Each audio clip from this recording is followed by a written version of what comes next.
Today we will start with new topic 11.7 non-contact force. Non-contact force means जो force contact में आए बिना लगता है, right.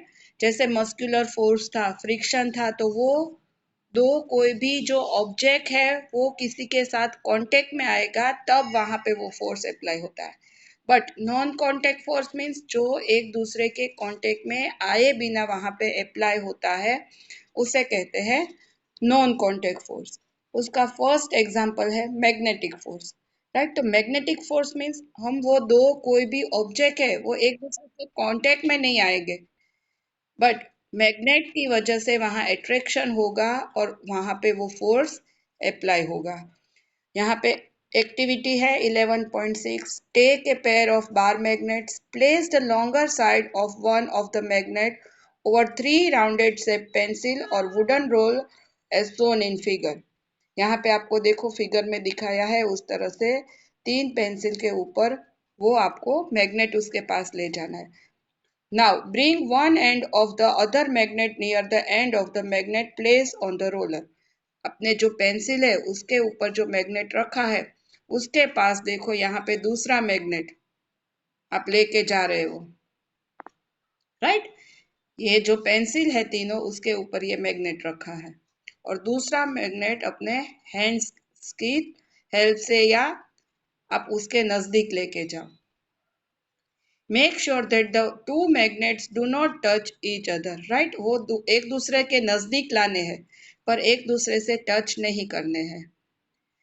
Observe what happens next. Bring the other end of the magnet near the same end of the magnet. Place on the roller. Note what happens to the magnet placed on the roller every time another magnet is brought near it. Right? आप यहाँ पे देखो ये दोनों magnet suppose north and south ये है, right. तो उसके साथ जो पास में अगर सेम पोल लाओगे तो वो एक दूसरे को अट्रैक्ट नहीं करेगा, पर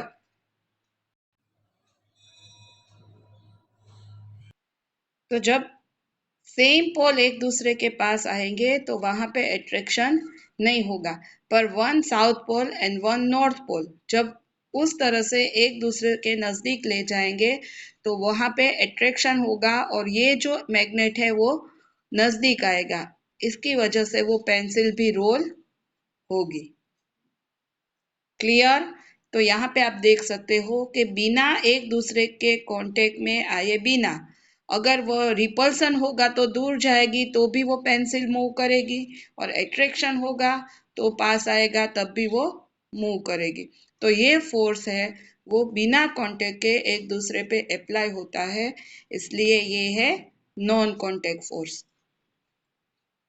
Now, does the magnet on the roller begin to move when the other magnet is brought near it? तो यहाँ पे क्वेश्चन है कि जो रोलर है वो वहां पे मूव करेगा जब हम मैग्नेट उसके नजदीक ले जाते हैं।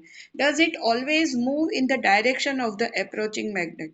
दूसरा मैग्नेट जहां से आप उसे फोर्स अप्लाई कर रहे हो तो उसी डायरेक्शन में वो फोर्स अप्लाई होगा।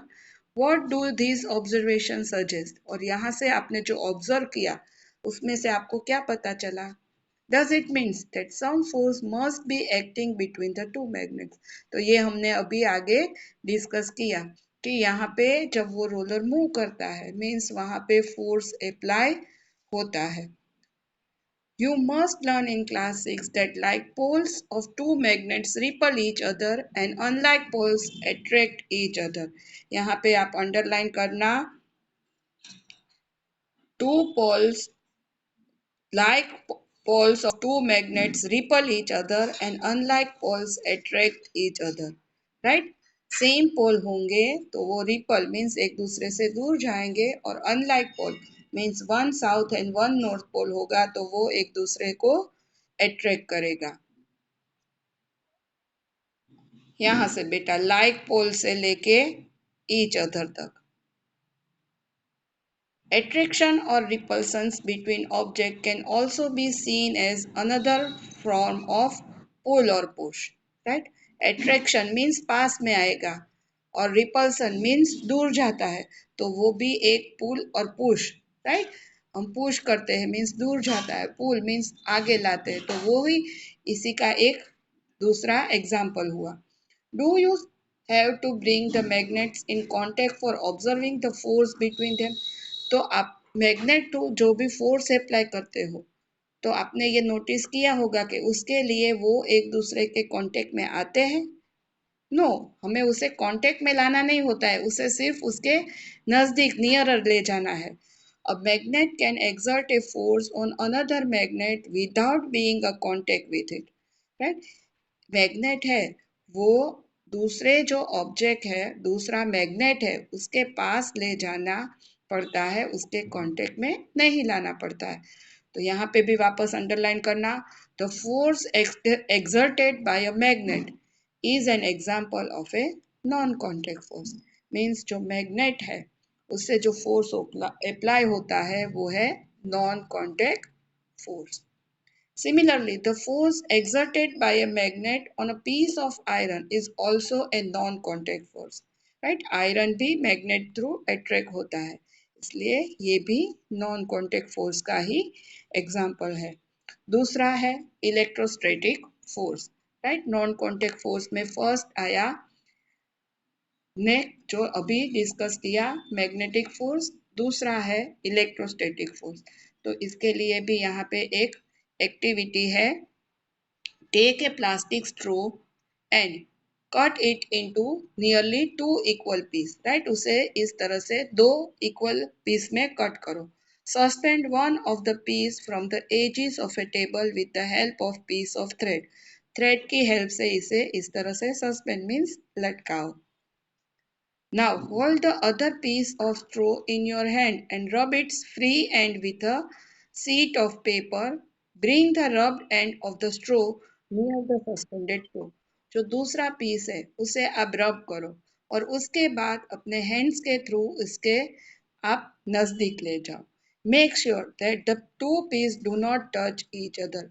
आप इन दोनों को नजदीक ले जाना है, जैसे मैग्नेट में था, एक दूसरे को टच नहीं करना है। And then what do you observe? Rub the free end of the suspended piece of straw with an object of paper.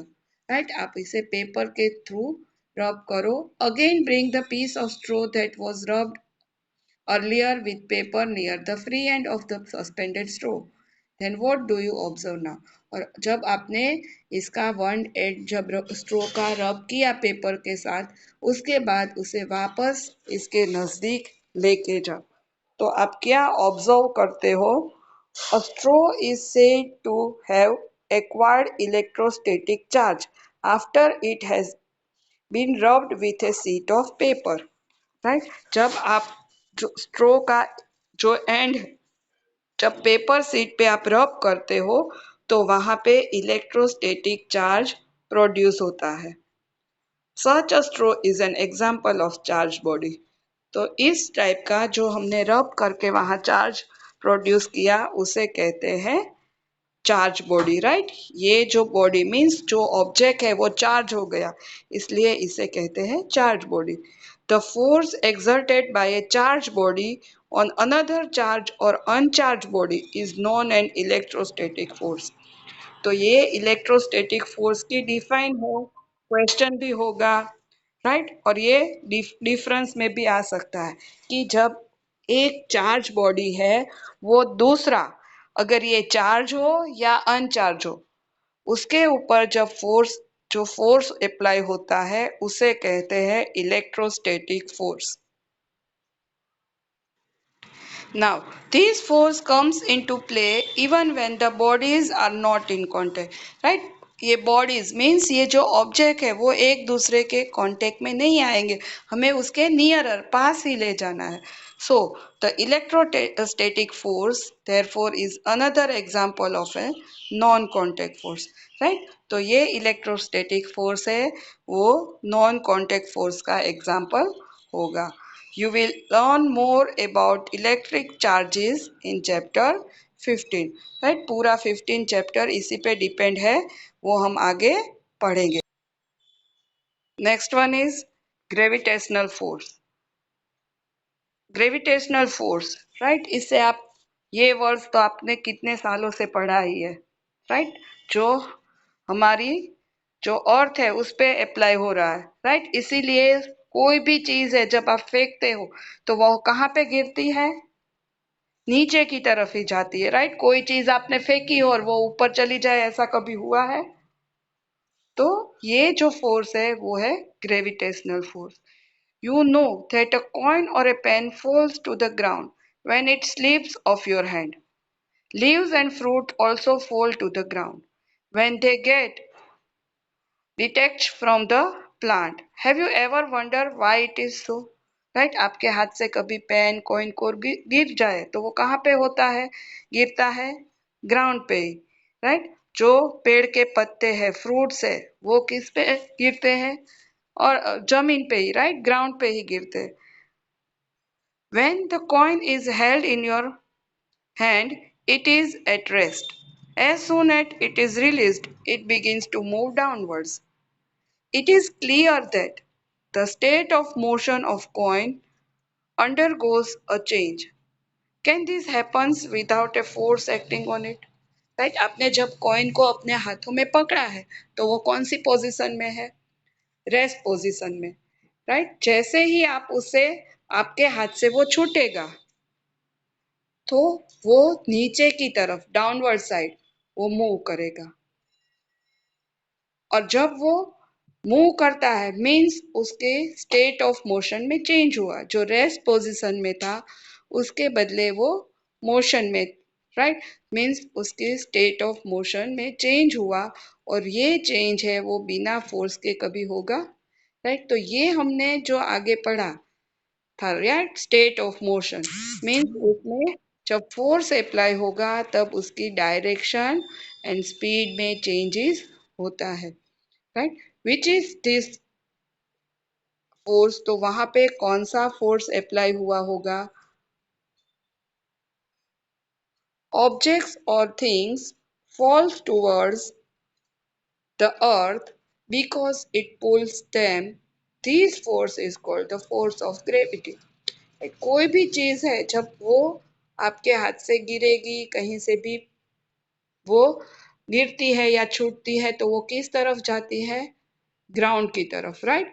Because there is a force is called force of gravity, right. जो अर्थ की gravity है उसके वजह से वो force वहां apply होता है और कोई भी चीज है वहां पे नीचे की तरफ, डाउनवर्ड साइड ही आती है। और just gravity, this is an attractive force, right. तो वो फोर्स कौन सा होगा? Attractive force. The force of gravity acts on all objects. The sorry, the force of gravity acts on all of us all the time without our being aware of it. Right? वो जो gravity है, force of gravity, वो सभी के ऊपर होती है, right. हम ग्राउंड पे आसानी से चल के कहीं पे भाग सकते हैं, हम अपनी छत की तरफ कभी भी पैर रख के दौड़ सकते हैं। आप सोचो, वो फोर्स हम पे अप्लाई होता है पर वो हम उससे अवेयर है, हमें वो हम जानते ही नहीं है, right. Water begins to float towards the ground as soon as we open a tap, right. हम अपना नल खोलते हैं, टैप खोलते हैं तो पानी कहाँ गिरता है, नीचे की तरफ ही गिरता है। कभी आपने उसकी डायरेक्शन उल्टी देखी हो? आपने हॉर्स पाइप ऊपर की तरफ सपोज रखा हो तो वो ऊपर की तरफ जाएगा पर वापस ऊपर से होके कहाँ पे आएगा, डाउनवर्ड साइड ही, राइट। इसलिए कोई ऐसा मत सोचना कि हमने वो हॉर्स पाइप है या पाइप ऊपर की तरफ रखा है तो वो ऊपर की तरफ जाता है, पर वहां पे उस तरफ जाके वो वापस डाउनवर्ड साइड ही आएगा, right. Water in rivers flow downwards due to the force of gravity. जो रिवर का पानी आता है तो वो ऊपर से होता हुआ नीचे की तरफ ही आता है, कभी नीचे से ऊपर नहीं जाता है, राइट। फाउंटेन में फोर्स की हेल्प से ऊपर जाता है पर वापस वहां से बैक होके तो नीचे ही आता है। Gravity is not a property of the earth alone, it fact every object, यहाँ पे अंडरलाइन करना, every object in the universe, whether small or large, exert a force on every other object. This force is known as a gravitational force, right. तो जो universe में चाहे वो object small हो या बड़ा हो, ये फोर्स अप्लाई होता ही है, हर एक ऑब्जेक्ट पे ये अप्लाई होता है, जिसे कहते हैं ग्रेविटेशनल फोर्स।